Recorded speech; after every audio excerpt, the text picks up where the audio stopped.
It's going to be a very, very intense journey. What's up, everybody, and welcome to a brand new episode of the Frame Skip Podcast. I am one of your hosts for the evening, Elijah Hangman Steele.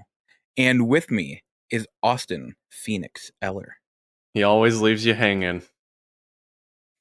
Not always, especially when you're in need. And we also have George Bob Loftus. I'm Bob. Get behind me, George. I'll be Bob. I don't care. I'll be Bob. How's it going, guys? Someone had to be Bob, but that's because Bob is great. You need Bob. I could have been Fanboy. Fanboy was fun.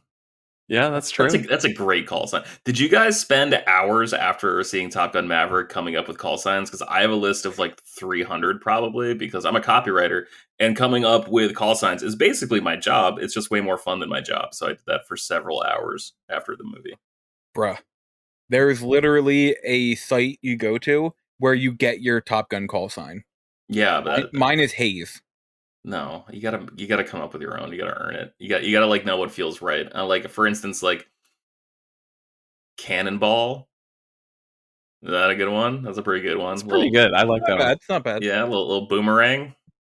Oh yeah, that's good. Always that's comes back. Yeah. Yeah, true. Little tidal wave. Is that a Transformers reference? It is not, but I actually have that toy from Transformers Armada. Yeah. What about company names? Like, what do you fall on that? Like DoorDash. Is that like a good call sign? I mean, TaskRabbit's actually a pretty good call sign. Is TaskRabbit still around? I don't know. I haven't lived in a city for a couple years, so. I'm one of your hosts, Elijah Uber Eats Steele. But yes, you are listening to the Frame Skip Podcast. We record pretty much each and every week. And if you like the show, don't forget to leave us a review on whatever podcast source you are listening on. It helps us out. It helps you out in the long run. I'm sure it will. And fellas, how are we this week? Pretty good. It's been a busy week for me, preparing for Monster Hunter Rise Sunbreak, which is tomorrow. Yeah, which comes out tomorrow, so it'll be out as of airing, as of publishing. But yeah, Andy and I that's all we've been doing practically, is like playing Monster Hunter and getting ready for June 30th. Very nice. I quit my job on Monday, so I feel nice. I feel excellent. Awesome. Hey, very nice. Yeah. I can't find my Switch, but I still feel excellent. It's just gone. I cannot remember where I put it. I have Fire Emblem sitting here, and I haven't been able to play it. What was the other? Didn't you like lose your Vita or something for like 3 years? Or am I just thinking of something else? No, I did lose my Vita for a couple months, and I found out it was just like at my dad's house, just chilling there, and I just had no idea. And they just kept forgetting to tell me. But I'll find it, and when I do, Fire Emblem is looking real nice. Nice. Yeah, it's been a calm couple weeks since I've last been on, which is good. Good. I'm glad to hear it. I've spent the week watching a number of films, and I'm finally watching the Alien movies. And I spent a good 20 minutes at the doctor's office this morning reading about people arguing back and forth if Alien vs. Predator and Prometheus can coexist in the same universe. You have my attention. What evidence points to them not existing in the same universe? So someone said AVP takes place in 2004, and Prometheus takes place in like 2079 or 2037 or something like that. No, it's in the 70s. And apparently Weyland-Yutani in Prometheus, it's been a while since I've seen it. That was actually the first one I saw. Mm-hmm. Is like, hey, we're looking for signs of alien life. We know it's out there. It's got to be. That's what we're looking for. And people are like, but he was literally there during AVP. Like, he saw them. And that's when somebody else goes, wait, you're telling me they couldn't coexist because there's no way the head of this organization would, hide it from people that their main objective is to seek out this alien life form, which is literally the plot of the first movie. Yeah, I thought they were looking for the aliens that he previously had experience with. And then also, like, doesn't like a nuke go off at the end of AVP? Spoilers, sorry. I don't remember. I haven't seen AVP in forever, and I haven't seen AVP Requiem since I saw it in theaters. I actually think Requiem's fun. I don't think it's like a great movie, but that is a schlocky ass horror movie that I can get behind. I agree with you 100%. At no point will I say it's a fun movie, but also like I had a good time watching it. That's like a franchise I need to get into more. I guess for better or worse. I guess maybe I shouldn't say that I need to watch AVP. Like I don't necessarily know if that's a good statement, but I mean, the first Alien is like a masterpiece movie. Yeah. The first one was fantastic. I've seen Alien. I've seen Aliens. A war movie Hall of Famer. Yeah. It was really fun. Alien 3, I thought was okay. The director's cut, or like the Chaos Edition, the industrial cut, there's some name for it that's like, I think, more true to David Fincher's like original vision. That's like, David Fincher is one of the best movie directors of all time. Like, that guy is incredible. He did Zodiac, Social Network, The Game, Fight Club. Like, he's just really good at making movies. Gone Girl. And then he was kind of hamstringed on that movie because that was his first big feature, and Fox is doing a lot of meddling. But like, he came from like the music video world. And like, I think he's a great director, but like, I think it's called the industrial cut. I can't, like, don't hold me to that, but it's something like that. That version is excellent. And then Prometheus, I really, really like, but there's a version called the Chaos Edition that is actually of Prometheus. I think it's a fan cut, if I'm not mistaken. But like, that version's really good. I love the Alien franchise. The Marvel comic is a little slow, but when it pops off real good. I finished Alien Resurrection today. Oh, that movie sucks, but I like it. Yeah, and that's just, I'm like, I don't think this is good, but I'm enjoying this. Yeah, written by sex pest extraordinaire Joss Whedon. I knew it was one of them. And honestly, like, I kind of had a feeling that was by the way some of the things were written, and I'm like, yeah, that's that. Yeah. Yeah, that sounds like Firefly. It all comes together now. No. It sounded much more worse. But I did see part of Covenant before. I'm excited to actually see it again, with more context now. I think most of Covenant is actually like a pretty good movie. It's just like lore-wise where that movie kind of fails me. But that movie, it's like kind of a sequel to Prometheus, right? Yeah. Okay. Yeah. So, if I remember correctly, like I said, I haven't really been like big into Alien until recently. If I remember correctly, there was going to be 2 Alien movies after Prometheus. One was like a pretty much direct sequel to Prometheus, which is Covenant. And the other one was going to be done by Neil Blomkamp. Neil Blomkamp. That's it, yes. And I don't know if that one ever got off the ground or anything. There was some concept art that leaked, and like everyone was really excited. Ridley Scott, master entertainer, incredible director. Really good at like bringing a vision to life. I think Ridley Scott is like the better director, but I think Tony Scott is the director I enjoy more. Like, I'd rather sit down and watch a Tony Scott movie than a Ridley Scott movie, like 8 out of 10 times. Are they related? Yeah, they're brothers. Oh, I didn't. Okay, I'm going to be honest. I didn't know that either. But he gave so many weird interviews after Alien Covenant where he just kept talking about like how disinterested he was in the aliens and how more interested he was in the horror of AI. Like, he just got really into the David character, like Michael Fassbender's guy. And I'm just like, bro, you can't, like, yes, you can have that, I guess. However, like, the franchise is called Alien. Throw us a bone here, man. Like, we're here to see the monster. Okay. Well, you know what's in Alien, George? The letters A and the letter I. Oh no! I walked into a trap. I did look up the timeline. So of course, now that I looked up the chronological order, I realized I watched the last 4 movies first. But then next, I'm going to watch Predator, then Predator 2, then Alien vs. Predator, Alien vs. Predator 2, Predators, The Predator, then Prometheus and Covenant. The Predator is the one with Olivia Munn, right? Yes. Yeah, that one was fine. I liked it more than Predators. And Predators, that for was better the or Robbie worse, is the only one Rodriguez. I've ever seen. Oh yeah, I was excited. It was Robert Rodriguez directing it. Like that dude is like he can do insane crap on a movie set. I was really excited. Predator 1, I think, is not a masterpiece, but like a Hall of Famer, right? Like a action movie Hall of Famer. Predator 2, I always hated until like I went to college and I met like 4 different people who said it was so much better than the first one. I still disagree with them, but I find value in Predator 2 now. And it's really hard for me to watch Predator 1 without immediately jumping into Predator 2 after. I remember like being away from my dad. I was like with my mom, and Predator 2 is on HBO. And I was like freaking out. It was the first time I ever saw it. I must have been like 8 or 9 years old. I was freaking out at the end of the movie because it had the skull to the xenomorph like in like the trophy room. Mm-hmm. And I like immediately like called my dad's back when long distance phone calls like actually mattered. But I was like, Dad, you're never gonna believe it.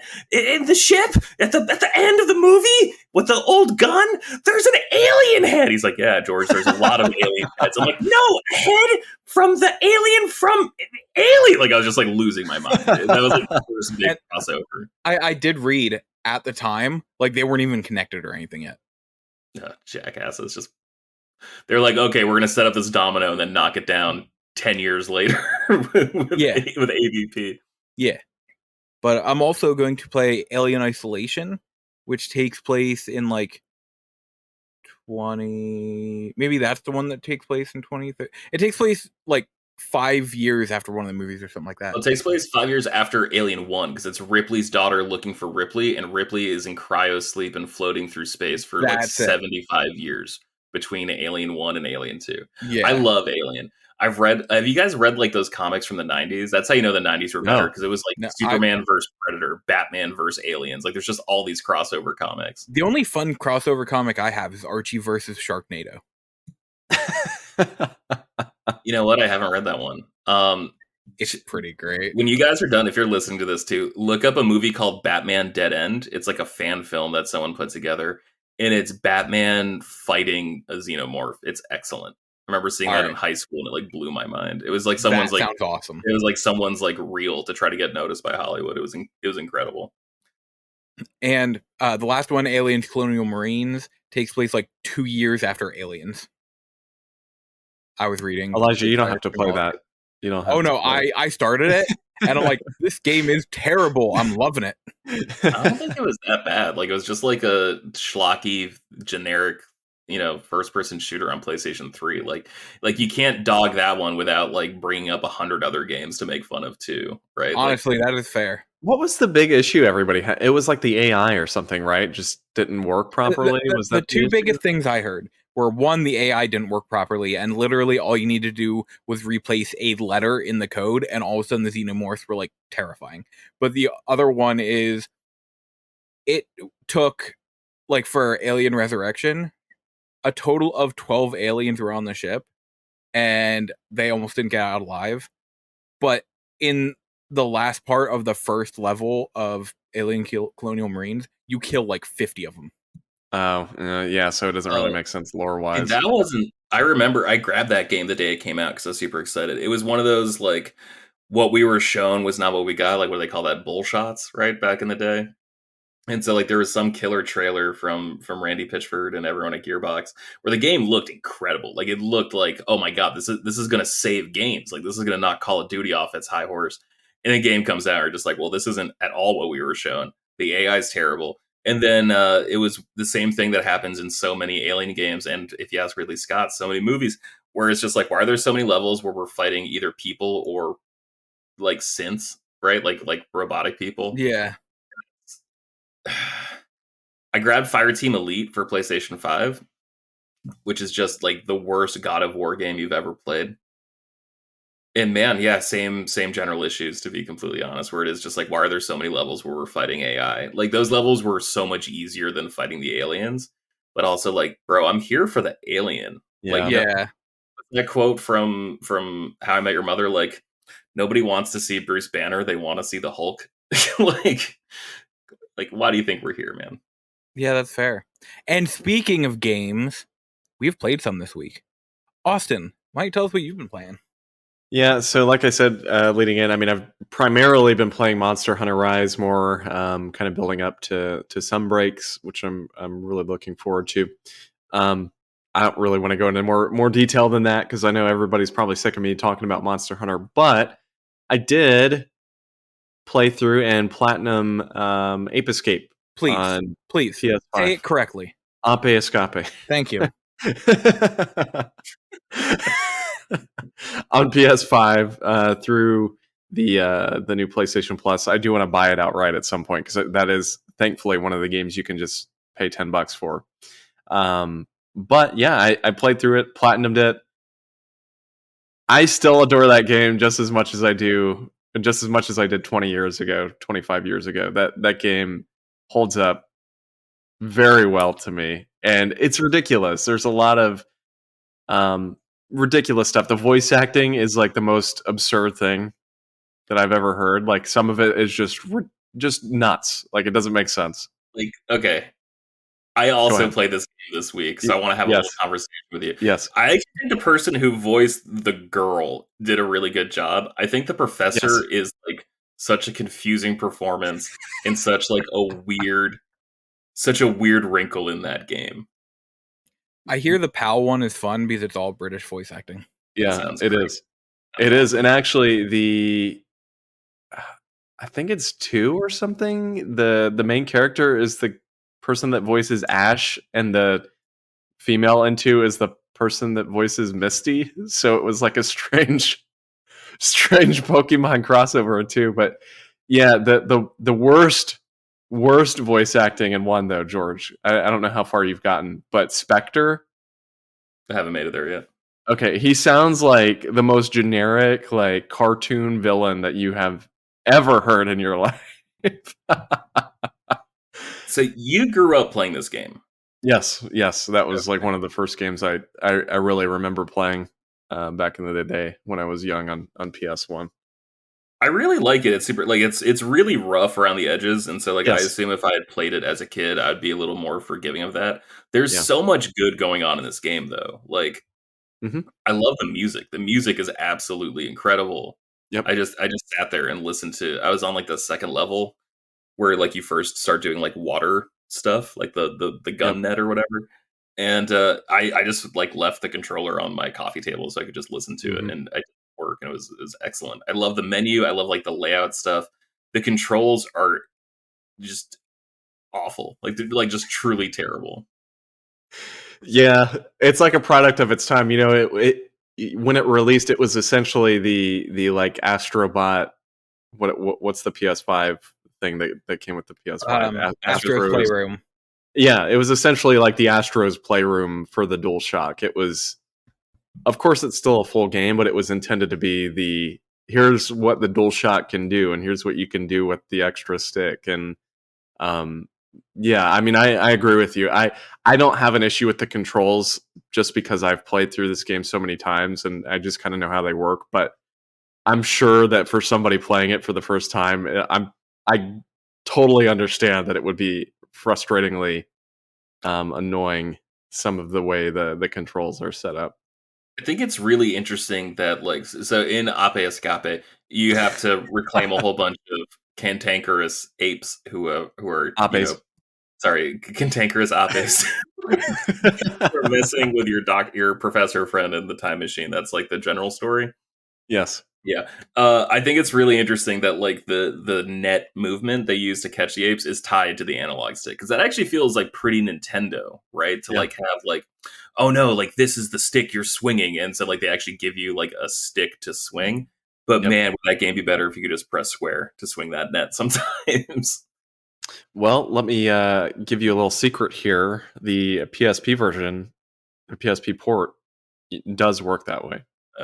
Oh, that makes sense because there's only one analog stick, so that makes sense. So you can play it that way if you play the PSP version. Very cool. But it's a really good port, by the way. It really looks good on PSP.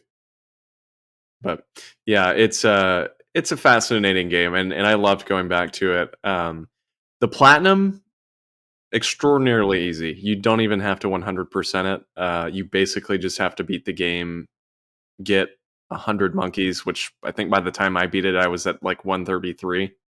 And I wasn't going out of my way to get all of them necessarily. And so if you're looking for an easy platinum and you can stand some PS1 goodness, it's definitely one to sink your teeth into. I mean, it took me maybe 6 hours. Interesting. So, yeah. You texted us that in like the Slack channel, and I'll be honest, that's exactly why I started playing the game, was because you said it was an easy platinum. I feel like I haven't gotten one since like last December, and I feel like I'm like in my own head about it. Like I got like the yips, and I'm like, all right, just bang one out. Just do one. Just get the ball rolling with one. How did it feel, George? I haven't gotten it yet. I've gotten 2 trophies in the game, but it felt good. I haven't been playing a lot of games with trophies lately. And if I have been playing games with trophies, I just haven't really cared about them. Like, you guys know, I fell really into Deep Rock Galactic. And, like, I got all the easy trophies. Wait, I'm just hearing about this for the first time. Oh, man, you're going to love it. And so I got to the point where, like, the only trophies I would get would be, like, if I got, like, one character at level 7 all the way up to level 100. So, like, I haven't heard a ding in a minute. And it was nice getting trophies again. Missed them. Very nice. Austin, is there anything else you've been playing? Yep, that's it. That's it for me. George, what else have you been playing besides Ape Escape? I did not get an invite into the network test for, oh my god, I can't remember what it's called. Overwatch? Oh my god. Basically, yeah, for Gundam Evolution. Sorry, I forgot the official name for it. Because my buddy Fabio got an extra code and he gave it to me, and we just referred to it as Gundam Overwatch because that game is exactly Overwatch, and it's freaking incredible. That game is so much fun and so fast paced. I really want to play it. It's going to be free to play, which kind of scares me a little bit. Like, I'm sure there's good free to play games out there. I just haven't found one that doesn't feel like, you know, not predatory in terms of like how aggressive they are about getting you to spend money. So like that's a concern. But at least in this network test, they only had ranked modes available. They only had, I think, 2 or 3 game modes available. And it was like, you know, capture this objective, move on, like push to get the next objective. And you'd swap on the next round. And if you were offensive, then you had to defend. But like, man, it is so good to play a fast-paced Gundam game again, because I've played Battle Operation Fairy, and that game is just dog water. That game is awful. Like that is like literally one of the worst games I've ever played in my entire life. It is so slow, where like it's taking a multiplayer mechanic, right, like a design aesthetic, and then turning it into single player. So like everything that's done for balancing in multiplayer just becomes unfun in single player, where it's just like, why is it taking me 12 seconds to reload my main rifle? Like, this doesn't feel right. They completely did away with all that. This is such a breakneck speed of a game, and they've got great suits that go from every series. I personally really enjoyed playing as the Pale Rider, the Super GM, I think, from one of the mangas. But no, it's incredibly cool, incredibly balanced. They've got like a healer character that has like submachine guns that just like shoots health at your allies that you can then swap out for regular machine guns to shoot at your enemies. And everyone's got a super that builds up over time and more if you do more damage. And man, I was getting really into it. I'm so excited for that game to come out now. That sounds awesome. When does it actually launch? Do you know, George? I do not off the top of my head. I assume either later this summer or this fall. But I actually I like this game so much that I actually filled out the survey that Bandai sent out after. And who cares about surveys? No one cares about closed beta. Yeah, you're testing it out for the developers, helping them out. Fill out a survey and help them. Nah. No, screw it. No, so I did that, and then I kept telling him, like, if you guys wanted to remaster Federation versus Xeon Encounters in Space, or even bring over Gihren's Greed for the first time to the West, we would really like that. Please do that. Thank you. So I had to sneak that stuff in while I could. But man, I had so much fun. I never got too into Overwatch. I would play it at friends' houses. It just didn't make sense to me, right? Like there was just so much going on, and it just felt like I'd sort of missed the boat, playing that game a year after it came out. But holy geez, knowing Gundam, loving Gundam the way I do, this game was incredible. Felt like it was built for me, and I am dog piss at first-person shooters, but man, oh man, am I just going to lose hours of my week, hours of my night, weeks of my life, probably some important relationships. I'm going to lose so much to this game. That's awesome. Not the losing serious relationships, but it sounds great. I'm so excited to play it. When we first saw the trailer, I'm like, that looks fun. Yeah, I'm really glad to hear that. Front Mission. I'm so excited for SD Gundam, even though I hate SD Gundam as a concept. This feels like the summer of Gundam in a way it hasn't since like 2003. Bring it on, baby. I agree with that completely. I'm here for it. Have you built any models recently, George? No, but I've bought a lot of models recently. I'm going to try so I quit my job. I got a new job, and the start date is about 2 days after my last day for my current job. So I'm going to try to extend the start date by like a week, because I am looking at it. I've got like 25 purchased model kits over there. Newtype.us is my new favorite website for ordering Gundam models. You can set up a wish list. Nothing is in stock because nothing anywhere is in stock, but they just send you an email when anything on your wish list is in stock. And so like I'll just buy 3 or 4 at a time, and I've done that several times. And I'm excited to start chipping away at that backlog there. That's awesome. Currently in the middle of building my high grade Zeta Gundam. Ooh, nice. There. My Kotobukiya Metal Gear Rex figure or model came, and I started it. That thing is going to take me about 2 years to build because it is ginormous. Big looking boy. Yeah. No, that's okay. I know what you mean. I have finally, after a long time, started to put together my Lego Titanic.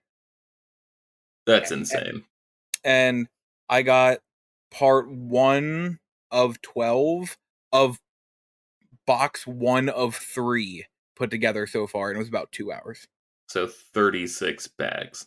Roughly, yeah. Man. My Seinfeld was like, I got like the Seinfeld apartment set, and that was like 8 bags, and I was like, whoa. I went to college.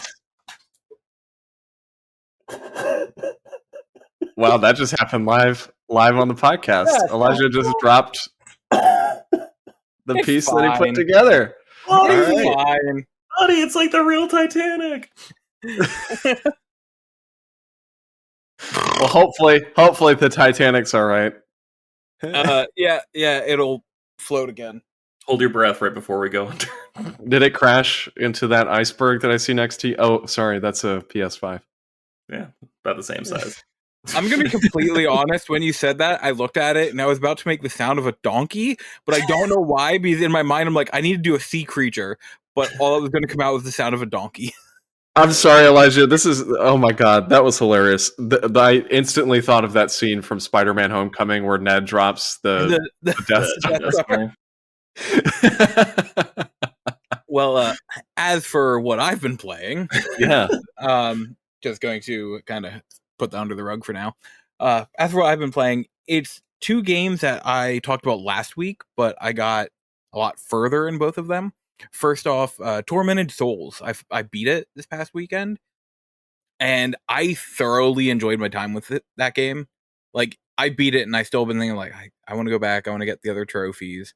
It's going to be a pain in the butt because, like, I need to go through the entire game without using a health item.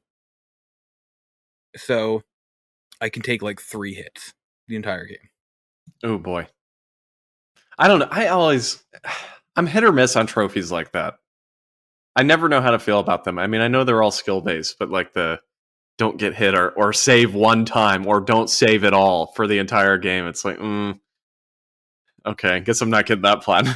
I'm pretty missed. Like, I love the way, like, when the Uncharted collection came out, how they introduced like that new difficulty. Was it like realism? Like what they call it? Crushing? No, beyond. There was a new mode beyond crushing. Oh, I did not know that. There was a new difficulty they added to what it was called. And so like they added that, but they didn't make that part of the platinum. They just made that DLC. And so I understand, like, oh, you can't just give away a platinum. You gotta earn it. Like, yeah, no, I appreciate that. However, I have a life, and I only have so much time to dedicate to games. Yeah. So if you can make it DLC, like make it a trophy someone can earn, but like platinums are important to people, so like don't tie these like seemingly impossible trophies to like that. I hate speedrunning trophies more than anything because I'm like, oh, that's like actually not how I want to play the game, like even remotely. Please don't make me do that. So another trophy I need for the game is to beat it in under 3 hours. There it is. Yeah, saw that coming. which isn't too bad actually, because now that like I know how to complete some of the puzzles and such, so I can definitely do that, because I think it took me like 6 hours and 5 minutes to beat the game, but like I know where I'm going for a lot of it now. So I saw people like, yeah, I could easily do it in like 2 hours. I'm like, okay. But no, that game is amazing. It went places I didn't expect, and like very light spoilers, near the beginning, your character like wakes up and she's missing an eye. And when you get to the point where it explains what happened to the eye, I'm like, oh, okay. That, I liked the way that played out. I did not see that coming. And it was really well done. And for it, I think that was their first game. And it was really good. And I'm excited to see what they do next after that, honestly. I wouldn't mind seeing the second one. But the other game I've been playing a lot of is the Centennial Case, a Shijima story. The murder mystery FMV from Square Enix that I talked about last week. And we had talked about how it gave away real participation awards by like, you could choose the wrong thing and the game would be like, wait, I don't think that's right. Let me try that again. And just have you go back and pick another one. There are some things I noticed in it where you need to pay such close attention to really get the murder without feeling like an idiot. For example, in this newest one, not this newest one, but the previous one from where I'm at right now, they figured out who the murderer was because they didn't use the same writing utensil as when they came in and wrote in the guest book, because some of the ink was mixed in with the deceased's blood. That is so specific. But at no point was that part of the clues or anything.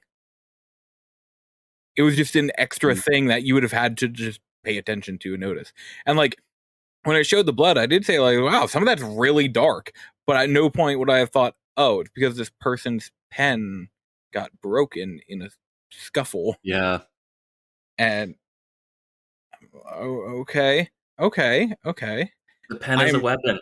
The pen is a weapon. See, that's what I thought too. The pen wasn't a weapon. Oh, then it really doesn't make sense to me. God damn Square Enix. But like it makes sense in the end, but only in like, okay, I see what happened now. But also like, did it really need to go like that? But other than that, I'm like really enjoying the game. Every chapter in it, I am just fully engrossed in this story about what everlasting life and how this family is trying to protect it, and another organization called the Scarlet Camellia is trying to take it from them. It's just super fascinating.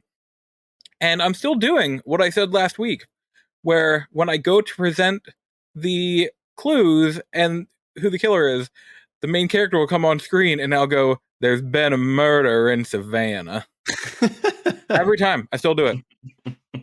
You got to throw in your own personal taste. If it's not fun for you, then what's the point? Yeah, right. I just thought of another game I've been playing. The Capcom Fighting Collection. Oh, nice. I'm a big Darkstalkers fan, so naturally when this got announced, it's like, hey, there are like 7 Darkstalkers games in here. I'm like, okay, so it's a game for me. I've been playing through it, and it is so fun. So my favorite Darkstalkers character is Morrigan. And I look like there are 7 games with her in it, but also like some of those games never came out over here. And one I played was it Super Gem Fighter or something like that? And that was really neat and nifty. It's something I'd never heard of or anything. And it's this little like chibi fighting game where like your moves get powered up as you hit enemies. It will like knock gems out of them. And it was just really fun. It's really neat seeing all these different games. I just wasn't I wasn't a fighting fan back then. Yeah. That's like I don't know, that's a genre I have just seriously struggled to get into. I enjoy Smash Brothers, but I know that's a different beast of its own. I've like tried so many times to get into Street Fighter and Soul Calibur and all that stuff. And Soul Calibur's been the one that I've gotten into the most, but even then it's like I can just never seem to get the combos and button movements down. Like it's just my brain like refuses to learn it. A lot of newer ones make combos a lot easier. And I think that's why I started getting into them more, because the first ones I really played were like Dead or Alive 4 when that came out like at the launch of the 360. I was like, oh, this game has a Spartan in it. I want to play this game. And I got it. Yeah. I got it. I'm like, okay, this game's really fun. And like I got a lot of achievements. I started to really get into it. But the only one before that was, wow, Link is in a fighting game? I want this game. And Soul Calibur 2 was really the first fighting game I like got into. Ever since then. Oh no, go ahead. I was really into fighting games like on N64 and GameCube days. Like I think it was having friends over was like the big thing. And the last time I really got into a fighting game was I was a freshman in college when Super Street Fighter 4 came out.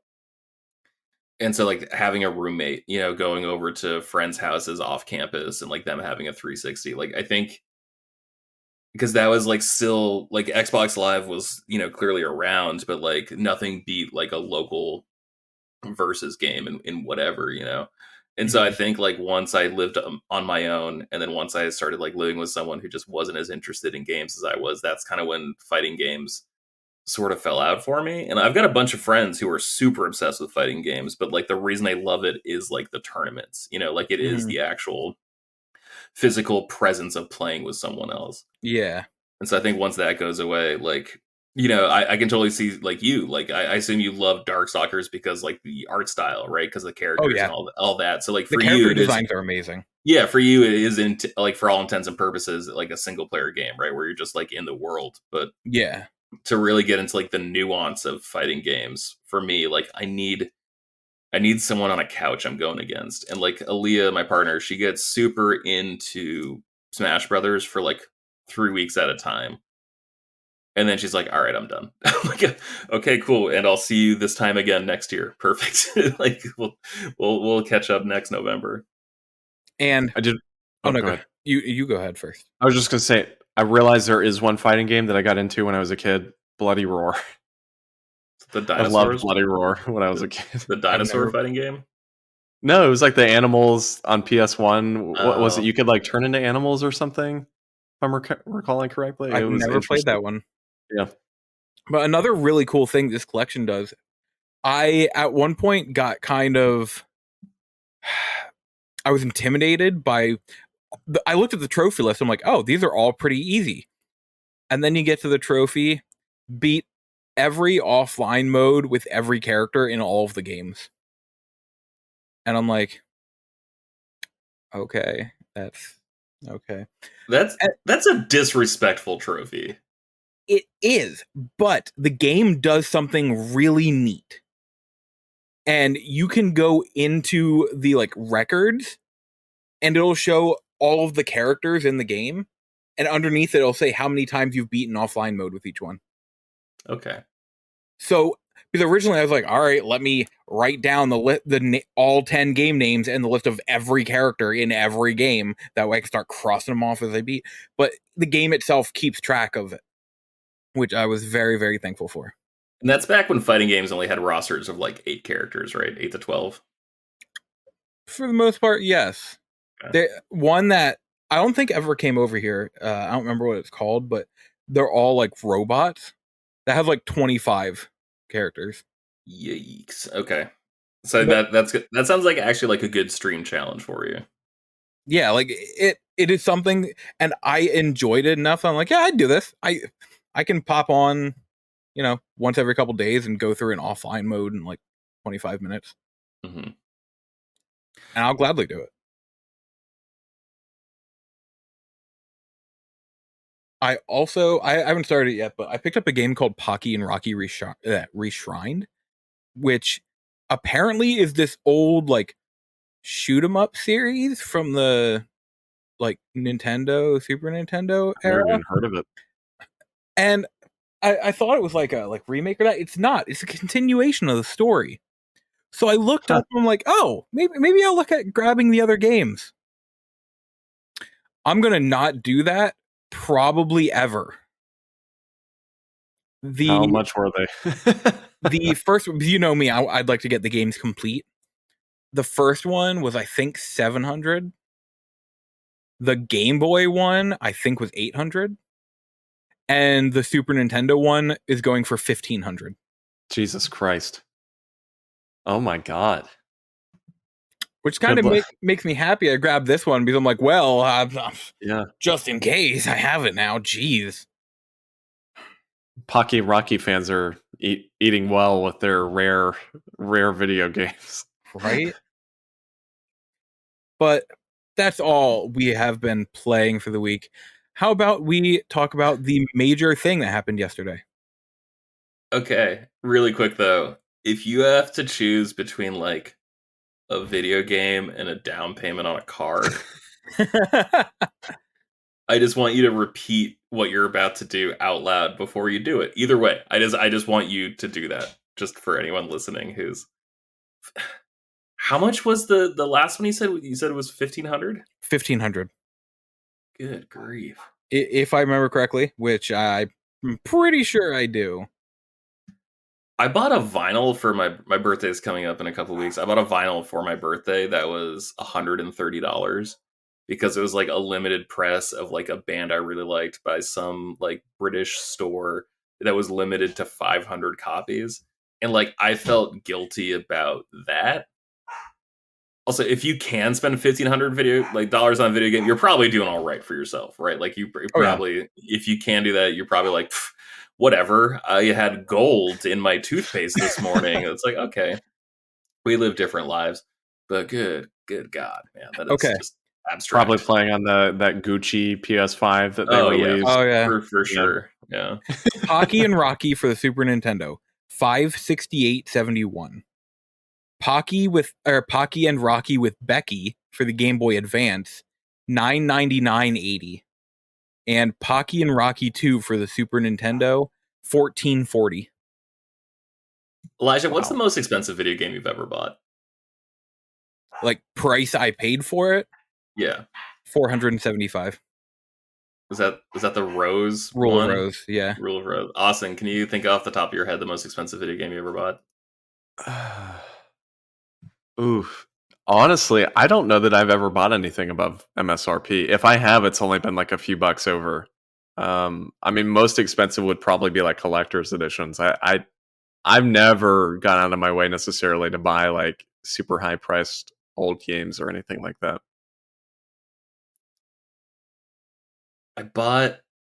I can't remember. It's like on my shelf. I don't mean to sound like someone who just burns money, but I bought like it was either Pokemon White or Black 2, and that was like $100-something.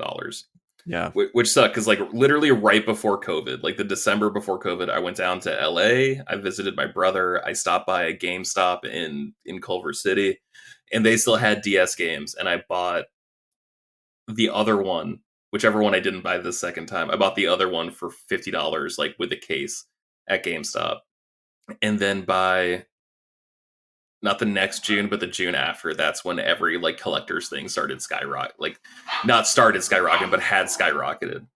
And it was like $120. It was $103 maybe. It was ridiculous. I will say I do think the one that's going to break me eventually, and I probably need to do this sooner rather than later, is Twin Snakes. I just need to get it because it keeps going up in price, and I want to say it's up to like maybe 110, 120. So it's getting up there. Do you have a GameCube? I do. Talk to me after the show. I might have 2 copies. Okay, we will talk indeed. I need to double check, but I think I have 2 copies. Because like I had my copy, and then I got a copy that a friend gave me when he sold his GameCube. Nice. Yeah, 110. It's a good copy to receive. But Austin, do you want to lead us in the info of what happened yesterday?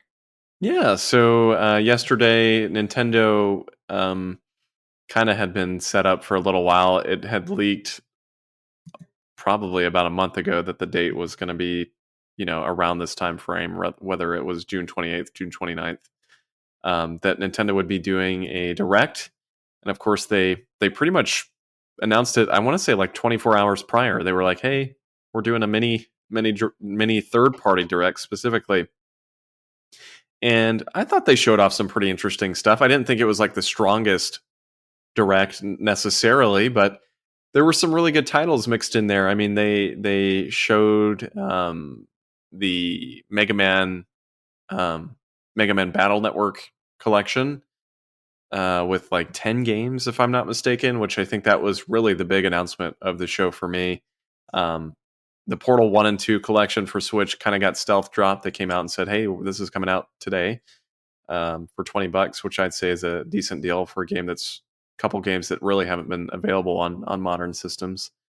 And then you've got, a few other things. You had the Mario and Rabbids Sparks of Hope release date, which I'm curious about that game. I heard great things about the first one. I never played it. I have it, but never actually played it. So this one looks pretty good too. And then a few other things. The Persona 3, 4, and 5 ports were announced for Switch, which is, to me, a huge deal.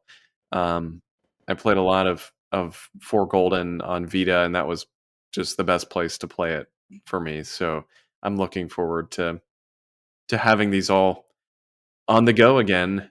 And so, yeah, just wanted to kind of bring that up and kind of see what you guys thought. I've seen some kind of mixed reactions for that direct. And again, keep in mind, it is a mini direct. I don't think it was supposed to be like mind blowing or anything, but I thought there were some really good games thrown in there. You had Elijah. I know you already bought one, the Little Noah game that kind of looked like a side scrolling kind of what's the word I'm looking for? Kind of like roguelike.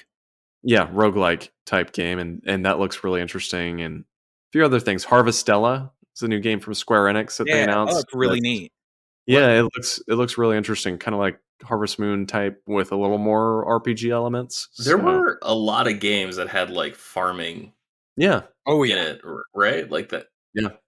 Okay, I thought I was going crazy, but I'm glad. Like, just because I don't really play a lot of Nintendo games, and when I do, it's usually like the first party games, and so I'm like, Yeah. were there always this many farming sim like flavors in games? Because it feels like remember how like the Jeff Keighley show is just like, oh crap, like horror games are really making a rebound here now. It's like, Space oh horror. yeah, for the farmer, the proletariat, right? Like let's do it for them. Let's do it for the crops. But yeah, I thought there was a lot of good stuff shown overall. The one thing that shocked me, and this is going to sound ridiculous, but I played Pac-Man World when I was a kid. Seeing a remaster was not something I was expecting. The other thing I was not expecting, and I guess I just didn't remember, is that the game is about getting Pac-Man's kidnapped family back. Which, watching that trailer, I was like, is that really what this game is about?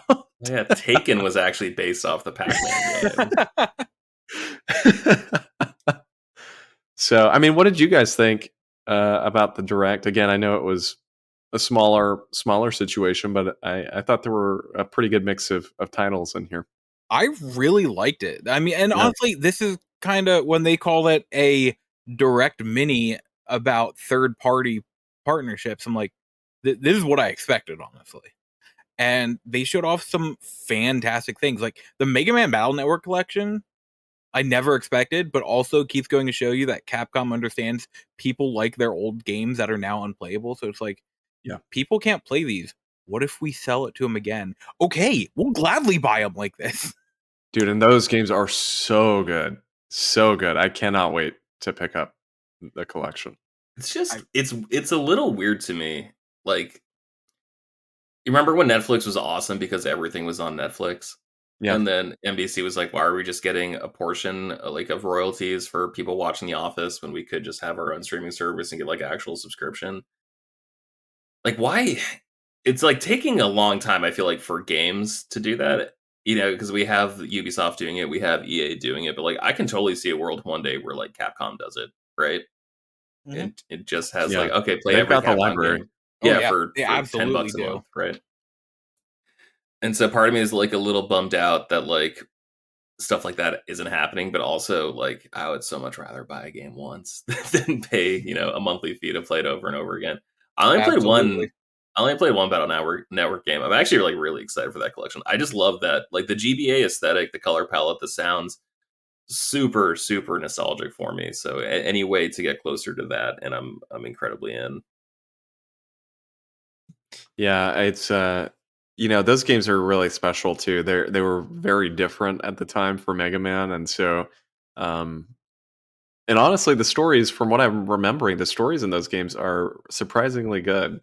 I just remember really enjoying the ones that I played, which I can't even recall. I know I played 2 or 3 of them when I was a kid, but yeah, they're very unique. I've never played any, and I'm so excited because the closest I played was on GameCube. I played Mega Man NT Warrior, which I loved, and that's the closest.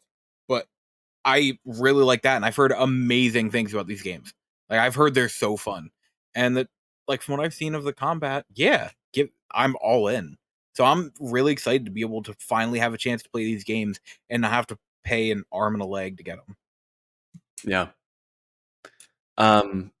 Yeah, I mean, aside from that, though, I think the 2 big announcements for me were the Mega Man announcement and then Persona, because we got the confirmation. I guess it was a couple weeks ago that 3, 4, and 5 would be coming to Xbox and PC and PlayStation. And so they kind of just have been holding off, I guess, for this direct to announce it for Switch. But this is the first time, and it was a huge announcement for Xbox too, of course. But this is the first time we've actually had like a mainline Persona game on Switch, and not just that, we're getting 3 of them. So it's very exciting to me. And I don't know about you guys, but I've really enjoyed, just over my lifetime, big JRPGs on handheld. And so these are all day one purchases for me on Switch instantly. Like, it's great that it's coming to Xbox, but like people wanted it on Switch, right? Like this is where they wanted to play it. So it's a home run for Nintendo for sure. Like that was a great scoop. I actually think Portal is like a really big deal too. Yes, I agree. Absolutely. Just because it's like, okay, these games, like Portal came out 2006, 2007? Yeah. Something like that. And so the fact that that Valve is still interested in making sure their games are playable on things besides PC. I don't know. Like, could we get like I honestly, you remember like when you were younger and you were kind of a jerk and you'd like go to a store just to like see what was out and then you just look it up on Amazon? Yes. Yep. Because it was usually cheaper on Amazon. I feel like I do that now with like other video game conferences where it's just like, oh, cool, Portal's coming to Switch. Probably coming to PlayStation soon. I can get some trophies. So I feel like it's inevitable. But like, I don't know. Like, I'm just a little like optimistic that Valve still cares about getting their games on modern consoles. Yeah, I am curious about that though, because Portal, this collection was announced a little while ago. I can't exactly remember when. It might have been last fall or way early this year, potentially like maybe January. They announced it on Switch a little while ago. Of course, there's been no information for the other systems, but I hope you're right. I really do hope it does come to Xbox and PlayStation, because those games hold up so well and they are so good.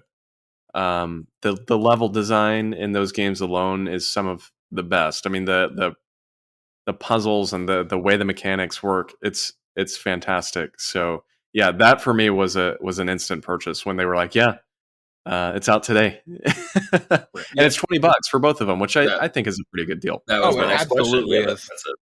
That's great. I mean, it's a little expensive for Portal 1. That's pretty cheap for Portal 2. So it comes out in the wash. It's pretty even there. Yeah. The game that really stood out to me was, oh god, I'm trying to find its name right now. Sorry. Blanc? RPG Time: The Legend of Wright. Oh. I know nothing about how this game is going to play. I know nothing about how this game works, but the entire thing is like a pencil sketch art aesthetic over like a kid's notebook, and like that I find particularly fascinating. And so I'm here for the art direction. That looks awesome. And like the train simulator Railgrade, that looked really cool. That looks so cool. Yeah. But I mean, I got so anxious by the end. Like when you were like first designing your level, I'm like, oh, that's nice. I like putting rails down. I like guiding coal trains. And then by the end, when like every tile was like covered in rail, that's when I got like a little claustrophobic. I'm like, oh, this is not a George game. This is way too intense to be a George game. It looks like the New York City transit system, but somehow worse. And then they showed like the RPG Time, which looked like a Saturday morning cartoon. I'm like, oh, okay, I'm calm now. I'm calm. This is my CBD for my eyes. Yeah, I mean, some of the indie games they showed off looked really, really good. Blanc, like Elijah mentioned there a second ago, that game looks fantastic. It's like I don't even know what it is. It's like two wolves or something, or foxes. It's a deer and a wolf cub working together to survive a harsh winter, and it looks incredible. That game looks it's pretty. A beautiful looking game. It's kind of black and white. The Fox and the Hound. That's honestly what I thought when I first saw it too. That game looks really, really pretty. And then one of the first games they started off with, that like murder mystery type game. I can't recall what that was called. Lorelei and the Laser Eye. And the Laser Eyes. It looks really good too. It looks really, really unique, and I love the art style. That was another thing for sure with this direct. A lot of these indie games had a very cool, like hand drawn, unique take on graphics. So a lot to look forward to, I'd say, and certainly a lot of this is going to come to other systems. Like Elijah said, he already bought Little Noah. Lorelei and the Laser Eyes sounds like a punk band, right? Like, doesn't that sound like absolutely like a band from Scott Pilgrim or something? Like, I feel like it's the band that was always the antagonist in the Gem and the Holograms. Oh, for sure, yeah. And then they opened up for Clash of Demon Head immediately after. Exactly. Yeah. I'm excited. Also, I feel, I don't know. I was a little underwhelmed until I remembered, until you reminded me, until I saw a news article saying that like, no, this is a third-party mini direct. I'm like, oh, okay, then like expectations tempered to that title, then like, yeah, this was a great direct. But what's up with Splatoon, my guys? Where are we at with Splatoon 3? You know, there's so many big first-party titles. Also, they hinted that there would be like a Ubisoft event today, and I got really excited. So I scoured the internet after watching the direct that you guys told me happened, which I did not know happened. And I was like, oh, there's a Ubisoft event. And I Googled it. It's a 48-minute long video, and I didn't realize it was 48 minutes. The first 30 minutes were literally just starting soon, and then after that it was a 15-minute preview of the game, and it was just that game. So I'm like, so Ubisoft is keeping it tight. Did either of you play the first Mario and Rabbids? No, but I've heard amazing things. Which is ridiculous. It was always on crazy sales. Like every 6 months it would be like $14 or something at Best Buy, and then finally like one day I would pull the trigger. And it's still shrink wrapped. Like it's one of those things where like, there's so many other Switch games I'd rather play first. At one point, the Gold Edition digitally was on sale on Amazon for $14.99. There you go. Yeah. Maybe that's a game I need to play at some point. You know, I've never actually played too many games in that style. I've never played XCOM, or I guess what's the Gears Tactics or whatever that came out a couple of years ago. I'm hopeful that Midnight Suns is good, because I would like to try that out and have that be kind of my foray into that style. Midnight Suns scares me a little bit. Yeah. Because there was an event at DC a couple years ago called Dark Knights Metal. And it was just like a heavy metal aesthetic. And I'm like, yeah, that's cool. It's just really not my speed. Everyone had like, like a big duster and like had like a giant like scythe with like skulls on it. I'm like, okay, like I know you guys grew up in the 80s and that this is really cool to you. Like I cannot express how gosh darn lame this is. Like I think this is like pathetic aesthetic. Let's call it that. Pathetic. And so I'm like really worried that Midnight Suns is just gonna like fall into that thing. And like again, not every game is made for me. So like please don't make me change the costumes or do that really cool thing that video games do where like I can keep the stats from better armor but apply it to a different armor, like my base stuff. That's the best thing Ubisoft has done in the past couple of years, I think. Let you keep your cool stuff. I'm excited for that game, but I'm very apprehensive. Keep your pathetic away from me. Oh, pathetic.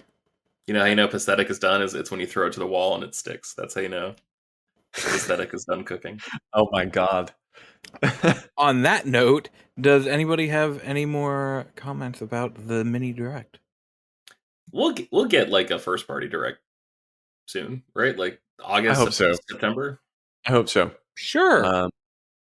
I feel like Sony and Nintendo are in a similar situation right now where, at least Sony, we know Last of Us remake is coming, but we know a couple things from Nintendo, but it's like, man, they've been kind of both of them have been pretty radio silent on their first party stuff this year. So, we'll see. We'll see what happens. I feel like we've got to get something on Splatoon, and then that Metroid Prime remake / port thing for Switch again for the millionth time the other day. So we'll see. There's got to be something soon. How many times did like a Mass Effect remake rumor leak before it was announced? Right, like it's over a span of like 5 years. Yeah. At some point, it'll come out and be like, see, we were right 4 years later. Yeah, what's that like in fantasy football when you pick someone up off the waiver wire and then like they don't do good for 2 weeks and you're like, man, screw it, drop them. And then they blow up the next week. Like, what's that? It's like never wrong, only early. Yep. Yeah, that's how everyone is reading the Nintendo tea leaves. Well, fellas, I think that is everything for the night. Remember, you can follow us on Twitter follow me at Logo Lizardman. I'm thinking of Legos. You can follow me at Logo Lizardman. You can follow me at Logo Lizardman too. Follow me on Twitch at Logo Lizardman. I stream on weekend evenings. I've been looking for Lego pieces while we talked about the direct. Don't worry, they're there. There's a lot of pieces. I'm missing like 2 of them. And they're big pieces. You can find Austin at Austin J. Eller. Find George at PurpleBird616. Also find him and his podcast, Short Box Summary, on podcast services. It's a 4th of July weekend before or in front of us as we record this. Do you guys have a free hour this weekend? Preferably at the same time, so we can just bang out Young Avengers. Just get it. The people have been begging for it. I quite might. Potentially Sunday evening. Okay, Sunday cool. Evening. So the one time I can't. Okay. All right, we'll talk. I wanted the pressure of an audience and us recording to really cement plans, but we'll figure out a time. We'll figure it out. You can send in any questions, comments, and concerns to bit.ly/frameskipq or our Twitter page, frameskip, or at frameskippodcast. I'm trying to think if there's anything else I'm forgetting. I don't believe.